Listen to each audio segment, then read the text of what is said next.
Welcome to the deep dive. Today, we're tackling something I think a lot of aspiring pilots run into.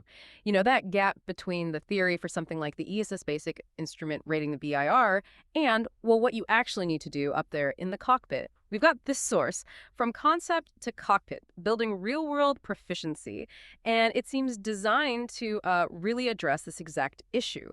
Because let's face it, many of us have been there. Those regulatory texts are, well, dense.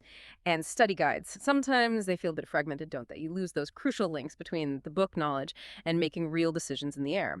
So our mission today is to sort of unpack how the source material might offer a shortcut, not just for the exam, but to really becoming a proficient pilot. So what's the fundamental problem this guide is really zoning in on? What makes BIR training perhaps trickier than it needs to be? Yeah, it's interesting how the source points this out. It basically highlights that disconnect. Pilots often learn facts, right? They're learned in isolation. Hmm. And then trying to weave them together into a working understanding for actual flight. That's the hard part. So for example, you might have memorized all the MEAR codes, okay? Yeah. But truly understanding how to take that weather report, combine it with your aircraft's performance data, ATC instructions, Hmm. all for a safe instrument approach, say somewhere in Central Europe with its specific conditions. That integration piece that's often what's missing in standard training materials. And the source, well, it really aims to provide that kind of joined-up thinking, that integrated framework. Okay, yeah, that makes perfect sense. It's not just knowing the symbol on an IFR chart. Yeah, good It's idea. knowing how that symbol actually changes what you decide to do when you're flying solely by instruments. So how does from concept to cockpit actually, build that bridge between the abstract stuff and the practical? Well, what the guide does, it seems, is weave theory and application together almost immediately. Yeah. It doesn't just give you the concept, it shows you the so what right away. Hmm. Take stall recovery, maybe.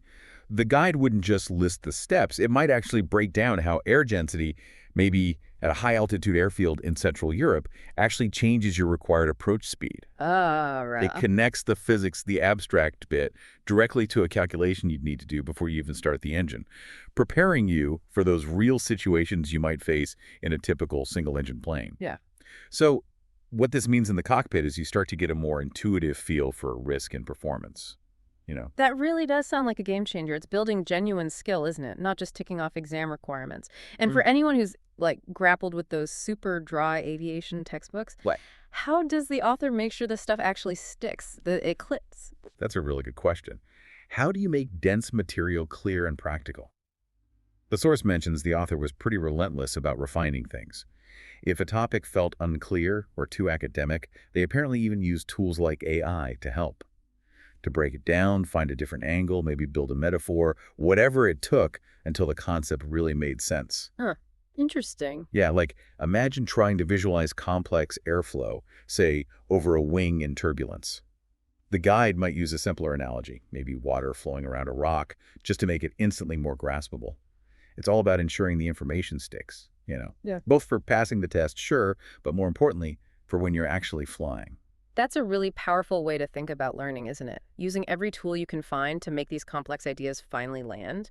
So it's not just theory floating around, it's something you can actually grab onto and use when you need to make a decision in flight. Exactly. And if you zoom out, look at the bigger picture here. It really means shifting from just memorizing stuff to truly understanding it and knowing how to apply it. The source really emphasizes this whole approach, integrating the theory with the doing, the abstract concepts with practical checklists, European regs with real-world flying, especially thinking about those varied conditions you get in Central Europe. It's fundamentally not just about getting the pass mark. It's about building genuine, solid proficiency in the cockpit. It's about how this guide prepares you for the actual flight, not just the exam day. Right. So, what does this mean for you, the listener, thinking about your own training? I guess it means seeing your flight training less as separate subjects you tick off and more as one integrated journey towards real competence out there in the real world. What strikes you about an approach that really puts proficiency first, maybe even above just scraping a pass?